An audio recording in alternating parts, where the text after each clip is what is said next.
નમસ્તે વિદ્યાર્થી મિત્રો, આજે આપણે ધોરણ 10ના વિષય સામાજિક વિજ્ઞાનના માર્ચ 2026ના પેપરના વિભાગ ડીના પ્રશ્નોનું સોલ્યુશન જોઈશું. જો તમે વિભાગ એ, બી અને સીના સોલ્યુશનો જોવા માગતા હોય તો તમને આ ચેનલ પર તેના વિડીયો મળી રહેશે, બરાબર. તો ચલો આપણે વિભાગ ડીના સોલ્યુશન જોઈએ, તેના પ્રશ્નોની વાત કરીએ, બરાબર. તો વિભાગ ડીના પ્રશ્ન નંબર 47 આપ્યો છે. રસાયણશાસ્ત્ર એક પ્રયોગાત્મક વિજ્ઞાન છે, સવિસ્તાર સમજાવો. મિત્રો, અહીં વિભાગ ડી 4 માર્ક્સમાં પૂછાતા હોય છે આ પ્રશ્નો, તેથી આપણે ઓછામાં ઓછા 8 મુદ્દા લખવાનો આગ્રહ રાખવો, બરાબર. પહેલાં તેના વિશે વ્યાખ્યા આપી છે કે રસાયણશાસ્ત્ર એ વિવિધ ખનિજો, છોડ, કૃષિ માટેના બીજ, વિવિધ ધાતુઓનું નિર્માણ કે જેમાં પરિવર્તન અને દવાઓ બનાવવા માટે ઉપયોગી પ્રયોગ આધારિત વિજ્ઞાન છે. અહીંયા કોઈ પણ વસ્તુ તમે બનાવો તો તે પ્રયોગ કરીને બનાવવામાં આવતી હોય છે, આથી તે પ્રયોગાત્મક વિજ્ઞાન તરીકે ઓળખાય છે. વસ્તુને સીધી સ્વીકારી લેવામાં આવતી નથી હોતી. તો ખાલી જગ્યામાં પણ પૂછી શકે કે રસાયણશાસ્ત્ર એક ખાલી જગ્યા વિજ્ઞાન છે, તો તમારે ત્યાં લખવાનું રહેશે પ્રયોગાત્મક, બરાબર. આગળ દેખીએ કે નાલંદા વિદ્યાપીઠના બૌદ્ધ આચાર્ય નાગાર્જુનને ભારતીય રસાયણશાસ્ત્રના આચાર્ય માનવામાં આવે છે. તેમણે રસ રત્નાકર અને આરોગ્ય મંજરી જેવા મહાન ગ્રંથો લખ્યા હતા. આગળ દેખીએ આચાર્ય નાગાર્જુને સૌ પ્રથમવાર પારાની ભસ્મ બનાવીને તેને ઔષધ તરીકે વાપરવાની ભલામણ કરી હતી, જે રસાયણશાસ્ત્રની મોટી સિદ્ધિ છે. નાલંદા વિદ્યાપીઠમાં રસાયણશાસ્ત્રના અભ્યાસ અને સંશોધન માટે પોતાની આગવી અલગ રસાયણ શાળાઓ એટલે કે લેબોરેટરીઓ અને ભઠ્ઠીઓ આવેલી હતી, બરાબર. બિહારના સુલતાનગંજમાંથી મળી આવેલી બુદ્ધની 7.5 ફૂટની ઊંચી અને 1 ટન વજનની તામ્ર મૂર્તિ એટલે કે તાંબાની મૂર્તિ પ્રાચીન રસાયણશાસ્ત્રનો ઉત્કૃષ્ટ નમૂનો છે. નાલંદામાંથી મળી આવેલ 18 ફૂટની ઊંચી બૌદ્ધની તાંબાની મૂર્તિ એ વાતની સાબિતી છે કે ભારતીયો ધાતુને ઓગાળીને રસાયણોની મદદથી મૂર્તિઓ બનાવવામાં નિપુણ હતા, એટલે કે તે બહુ જ હોશિયાર હતા એમ. દિલ્હીમાં કુતુબ મિનાર પાસે આવેલો રાજા ચંદ્રગુપ્ત બીજાનો એટલે કે વિક્રમાદિત્યનો 24 ફૂટ ઊંચો અને 7 ટન વજન ધરાવતો લોહ સ્તંભ સદીઓથી ટાઢ, તડકો અને વરસાદ ખાવા છતાં હજુ સુધી પણ અકબંધ ઊભો છે, તેને કાટ લાગ્યો નથી. પ્રાચીન ગ્રંથોમાં મુખ્ય રસ, ઉપરસ, 10 પ્રકારના વિષ એટલે કે ઝેર તેમજ વિવિધ ક્ષારો અને ધાતુની ભસ્મનું વિગતવાર વર્ણન છે, જેથી સાબિત થાય છે કે તે સંપૂર્ણ પ્રયોગાત્મક વિજ્ઞાન છે, બરાબર. હવે પ્રશ્ન 48 દેખીએ, જેમાં પૂછ્યું છે કે પ્રાચીન ભારતે ગણિતશાસ્ત્રમાં સાધેલ પ્રગતિ વિશે નોંધ લખો. તો ગણિત ક્ષેત્રે આપેલું ભારતનું પ્રદાન જોઈએ તો ભારતે વિશ્વને ગણિત શાસ્ત્રના ક્ષેત્રે 3 મહત્ત્વની શોધ આપી છે. પહેલી છે શૂન્યની શોધ, જે આર્યભટ્ટે કરેલી છે. પછી દશાંશ પદ્ધતિ, બરાબર. અને પછી આવે છે અષ્ટાંગ પદ્ધતિ કે જે ભૂમિતિ છે, બરાબર. તો આર્યભટ્ટે શૂન્યની શોધ કરી હતી. ગણિતના અંકોની પાછળ શૂન્ય લગાવીને લખવાની પ્રક્રિયાના શોધક ગુસ્મત નામના ઋષિ હતા. પ્રાચીન ભારતના ગણિતશાસ્ત્રીઓ એક પછી 53 શૂન્ય મૂકવાથી બનતી સંખ્યાઓ સુધીના નામ આપ્યા હતા, જે વૈશ્વિક સ્તરે સ્વીકારાયા, એટલે કે તે ઇન્ટરનેશનલ સ્વીકૃતિ મળી છે તેને, બધા દેશોએ તેને સ્વીકાર્યું છે, બરાબર. પછીના મુદ્દામાં લખ્યું છે કે આર્યભટ્ટીય ગ્રંથ લખ્યો હતો. તેમણે શોધ્યું હતું કે પાઈની કિંમત 22/7 એટલે કે 3.14 જેટલી થાય છે અને પૃથ્વી પોતાની ધરી પર ફરે છે, આથી તેને ગણિતશાસ્ત્રના પિતા કહેવામાં આવે છે. જો મિત્રો, અહીંયા ગણિતશાસ્ત્રના પિતા તરીકે આર્યભટ્ટનો ઉલ્લેખ થાય છે. આ તમને ટૂંકા પ્રશ્નોમાં પણ પૂછી શકે છે. બીજું કે પાઈની કિંમત કોને શોધી હતી તે પણ પૂછાઈ શકે છે, બરાબર. પછી જોઈએ તો ભાસ્કરાચાર્યએ ઈસવીસન 1150માં લીલાવતી ગણિત અને બીજગણિત નામના પ્રખ્યાત ગ્રંથો લખ્યા. તેમાં તેને સરવાળા બાદબાકી એટલે વત્તા અને ઓછા અને અંકગણિત પર સંશોધન કર્યું. બ્રહ્મગુપ્તે બ્રહ્મસ્ફુટ સિદ્ધાંત ગ્રંથમાં સમીકરણો અને ગણિતના વિવિધ નિયમો જેમ કે પ્રમેયો આપ્યા તથા ગુરુત્વાકર્ષણના નિયમોનો પ્રારંભિક સંદેહ આપ્યો. ઈસવીસન પૂર્વે 800માં લખાયેલા શિલ્પસૂત્રોમાં યજ્ઞવેદીઓ બનાવવા માટેના વિવિધ ભૌમિતિક માપો દર્શાવાયા છે. તેમાં ત્રિકોણમિતિય અને રેખાગણિતનો સમાવેશ થાય છે. ભારતના ગણિતનું જ્ઞાન આરબો મારફતે યુરોપ સુધી પહોંચ્યું હતું, જેના કારણે આજના આધુનિક કોમ્પ્યુટર અને વિજ્ઞાનનો પાયો નંખાયો હતો. બરાબર. હવે પ્રશ્ન 49 છે, જેમાં પૂછ્યું છે કે ભારતના કૃષિ ક્ષેત્રે આવેલા ટેકનિકલ સુધારાઓ જણાવો.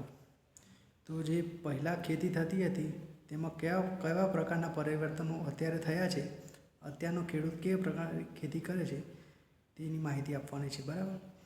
તો ભારતીય ખેતીમાં પરંપરાગત કોસ, રેટ અને તગારાના સ્થાને હવે submersible pump, monoblock pump, solar pump અને સ્પ્રિંકલર એટલે કે ટપક સિંચાઈ પદ્ધતિનો ઉપયોગ થયો છે. બરાબર.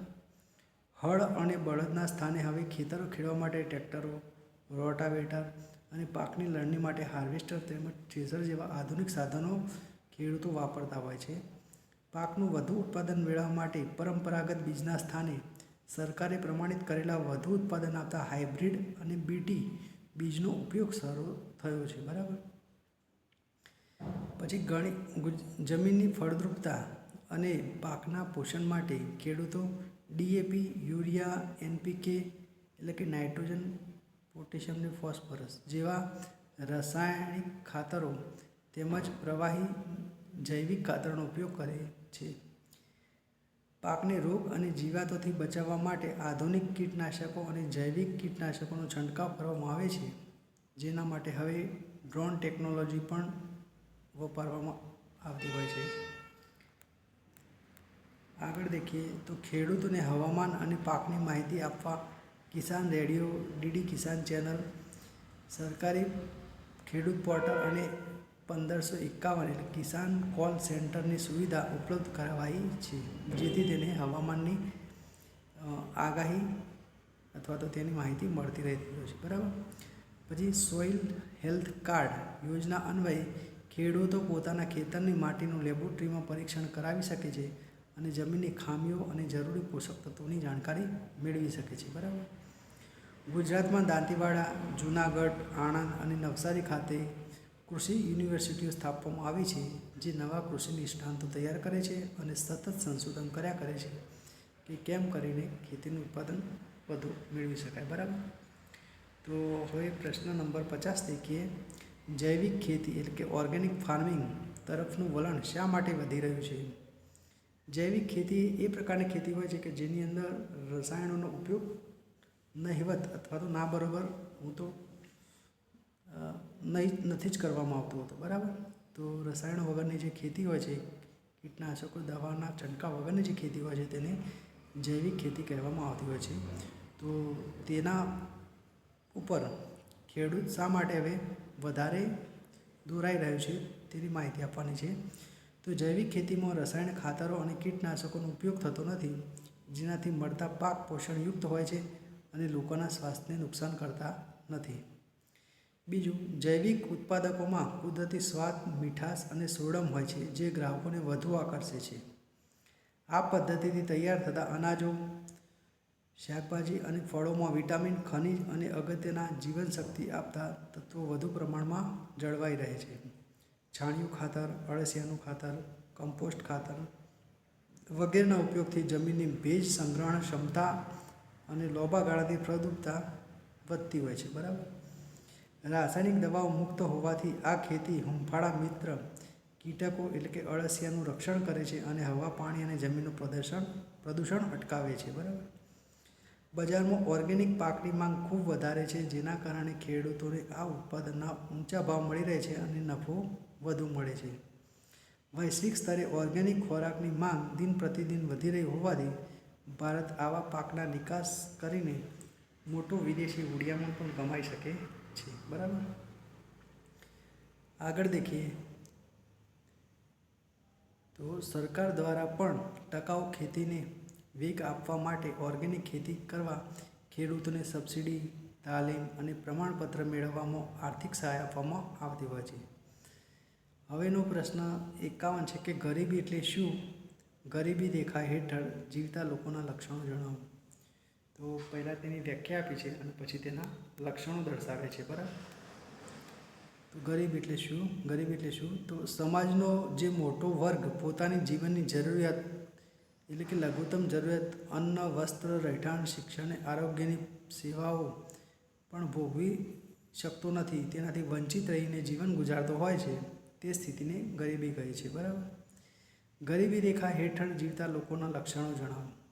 તો એ લક્ષણોની અંદર આપણે જોઈએ તો પહેલો મુદ્દો છે જે વ્યક્તિને 2 ટંકનું પૂરતું અને પૌષ્ટિક ભોજન પણ નસીબ થતું નથી, એટલે કે તેને ભૂખ્યા સૂવું પડતું હોય છે, જેમને રહેવા માટે લાયક ઘર ન હોય અને ફરજિયાતપણે ઝૂંપડપટ્ટી કે ગંદા વસવાટમાં રહેવું પડતું હોય. ગરીબીના કારણે તેઓ પોતાના બાળકોને શાળાએ મોકલી શકતા નથી અને પરિણામે તેમના પરિવારમાં નિરક્ષરતાનું પ્રમાણ ઘણું ઊંચું જોવા મળશે. ત્યાંના બાળકો અભણ જ રહી જાય છે. બરાબર. પોષણક્ષમ આહારના અભાવે તેમનું સરેરાશ આયુષ્ય રાષ્ટ્રીય સરેરાશ આયુષ્ય કરતાં ઓછું હોય છે. તે નાની ઉંમરે જ મૃત્યુ પામતા હોય છે. બરાબર. આગળ દેખીએ તો શુદ્ધ પીવાના પાણીનો અભાવ અને ગંદકીના કારણે તેઓ સતત નાના મોટા રોગોથી પીડાતા હોય છે અને તબીબી સારવાર મેળવી શકતા નથી. પછી પરિવારની આવક વધારવા માટે નાની ઉંમરના બાળકોને ભણાવવાને બદલે મજૂરી કે અન્ય આર્થિક પ્રવૃત્તિઓમાં ધકેલવા પડે છે.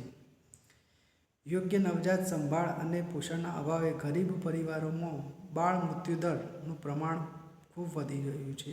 બરાબર.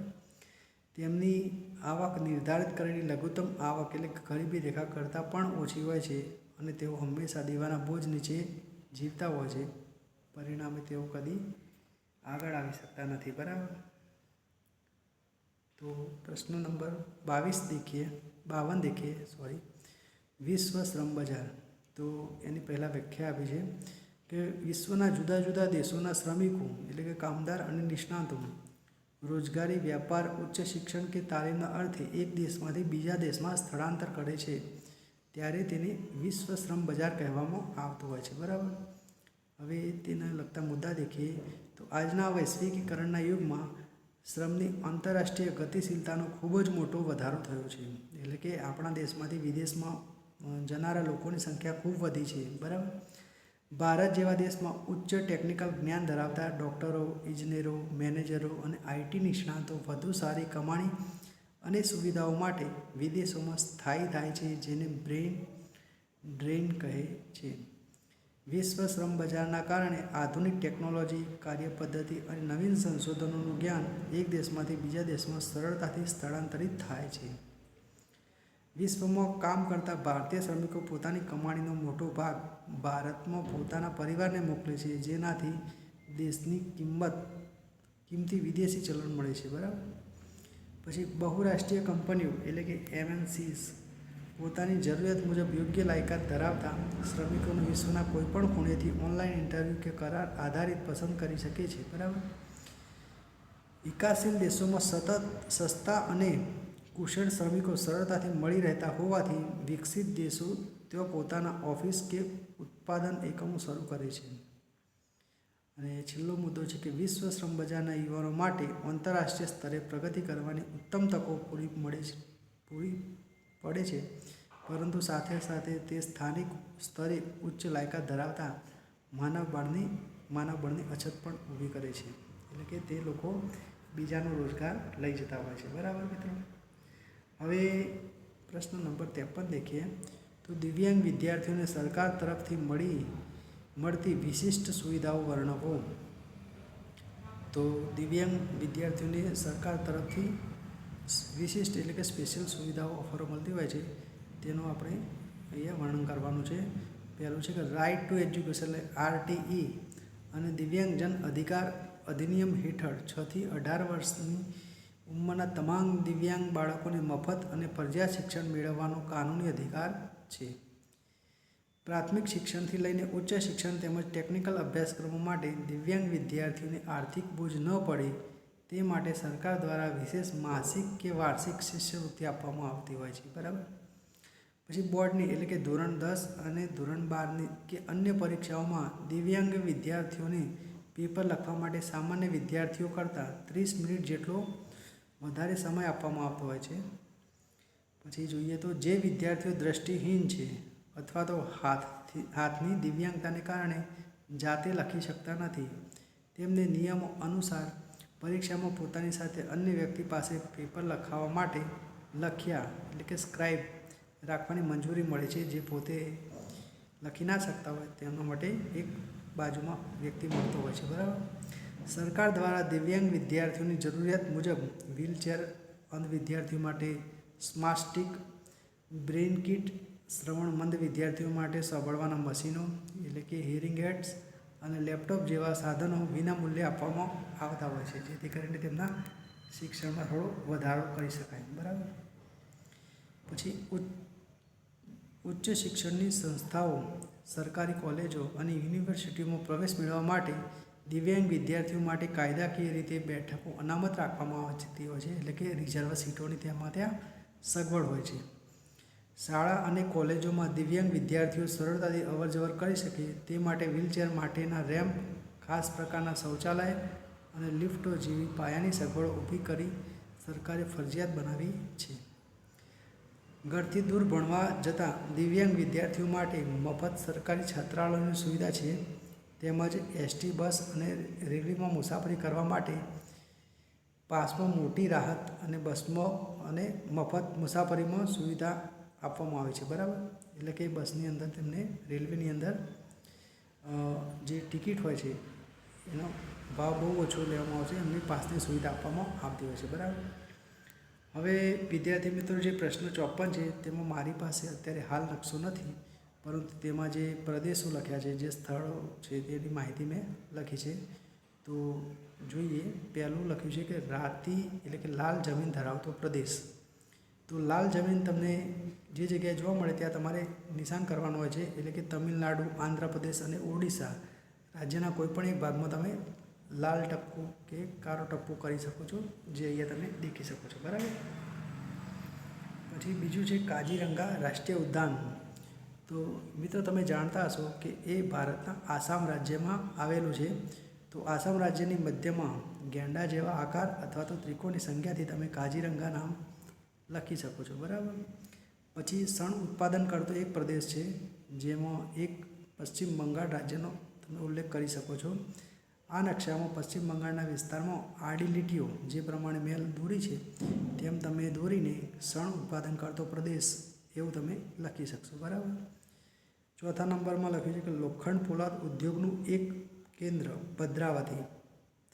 તો તમને ખબર હોવી જોઈએ કે ભદ્રાવતી એ કર્ણાટક રાજ્યની અંદર આવેલું છે, જે મધ્ય પશ્ચિમ ભાગમાં આવ્યું છે. બરાબર. તો તમે ત્યાં એક ગોળ ટપકું કરીને તે સ્થાન દર્શાવી શકો છો. હવેના જવાબ તો દ્રષ્ટિહીન વિદ્યાર્થીઓ માટેના છે, તો પણ આપણે જોઈ લઈએ ફટાફટ. રાતી જમીન કયા રાજ્યમાં આવેલી છે? તો તમિલનાડુ અથવા તો આંધ્રપ્રદેશ, ઓડિશામાં. બરાબર. ત્રણેય રાજ્યોમાં રાતી જમીન એટલે કે લાલ જમીન આવેલી છે.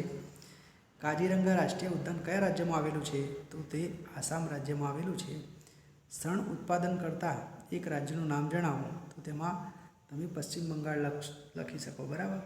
અને ભદ્રાવતી લોખંડ પોલાદ ઉદ્યોગનું કેન્દ્ર કયા રાજ્યમાં આવેલું છે?